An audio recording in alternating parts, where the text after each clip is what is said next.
I then decided to go back for more. And as I began to accumulate these boxes, I began to include more and more of them in these canvases and larger paintings. And I was using oil with them, oil paints with them, but I still didn't feel quite right about it. So one morning I was jogging, exercising, and the idea crossed my mind that I could create the American flag out of human remains without adding any color pigment. And that was a painting I call Stars and Stripes Forever. That was a turning point in my art making, because at that point in time, all the anxiety left me, and I realized I had finally at least reached the place where I thought I was doing what was considered the pure, simple painting of this style. And that means that it finally became apparent to me that each, as it turns out, each of us so far have our own distinct color.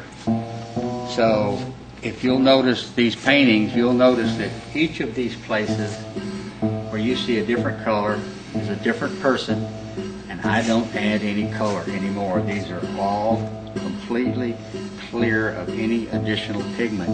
So I use a very high quality, clear, very expensive gel medium by virtue of the quality that I have to get in order for this to be archival, as well as to be a little bit flexible enough to use and then dry really, really tough.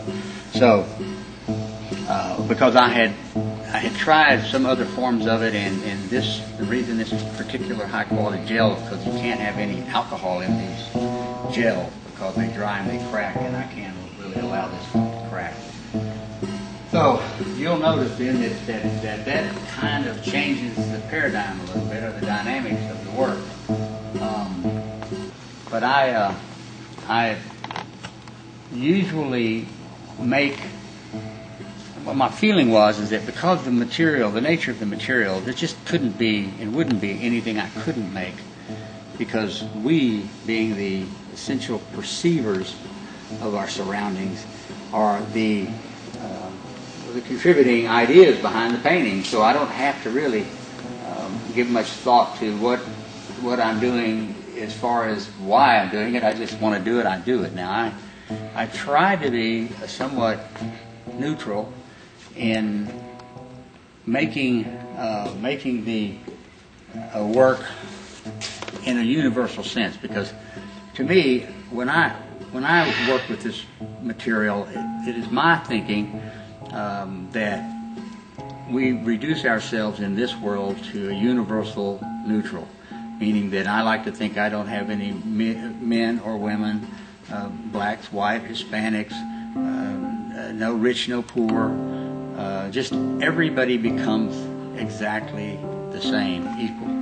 And that allows me to then get behind the whole idea of humankind in a neutral kind of way, where I give everybody the right to evaluate the paintings as they wish in a kind of a neutral way.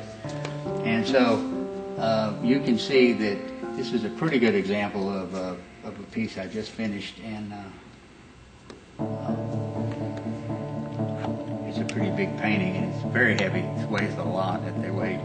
That's probably 120 pounds or more, maybe 150 pounds. Well, this is the McDonald's sign, which was one of the second piece that I did after I began to use only the raw materials of the person and the gel.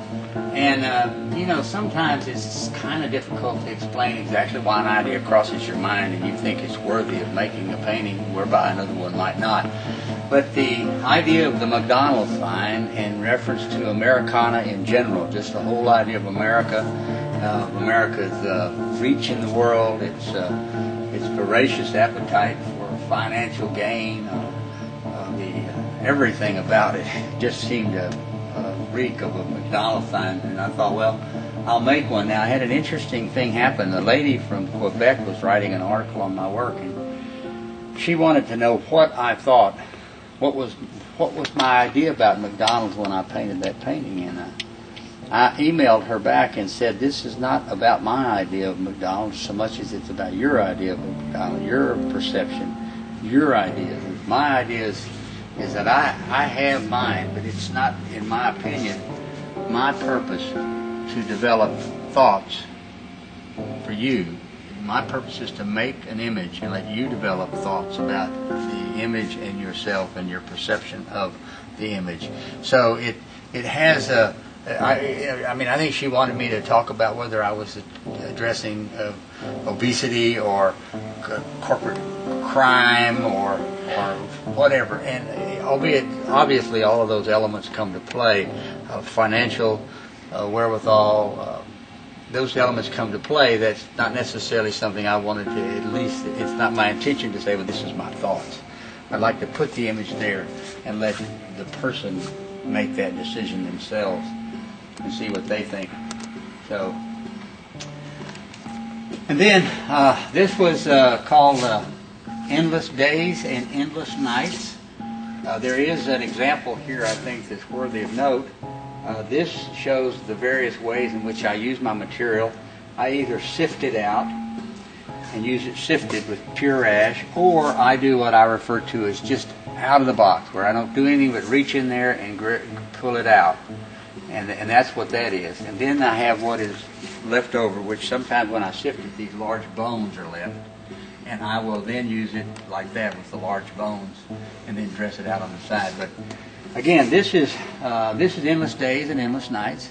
And obviously it's about the endless nature of these religious wars and the feelings that transgress between these people. This is the Star of David, the crescent moon, and the Christian cross. And my idea was a little bit is that it appears to me like they just hate each other so badly that I'll just sort of put them together and make them live together throughout the end of time. But that's a little bit about what that's about. It's just that endless fighting.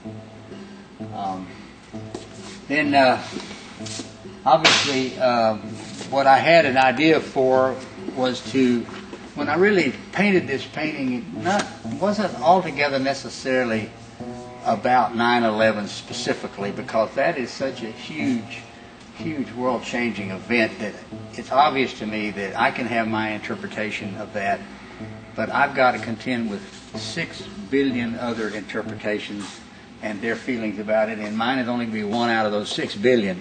And and each of those 6 billion people have their own agendas. So my thinking on this was it irrespective of the ideas of 9/11, that this was one person, ashes. The 9/10 is another person's ashes, which is just a shade darker. And then this is 46 other people in my family that I've used and added no color to. And the name of this painting is The Difference a Day Makes.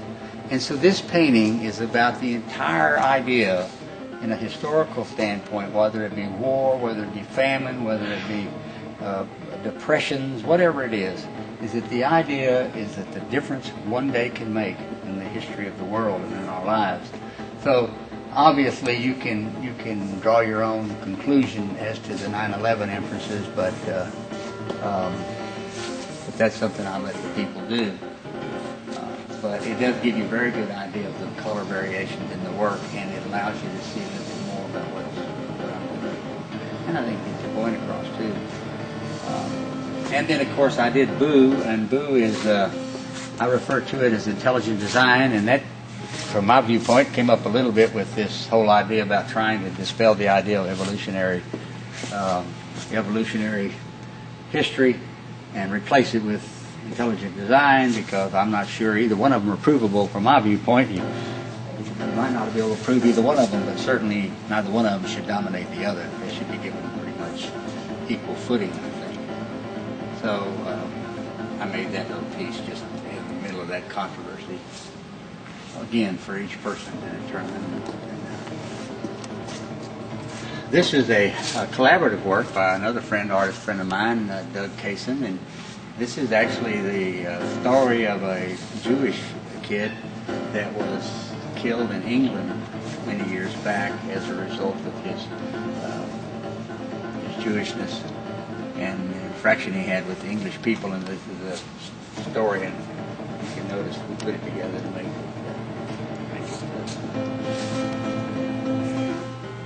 come together as a narrative, which I think is a pretty good narrative.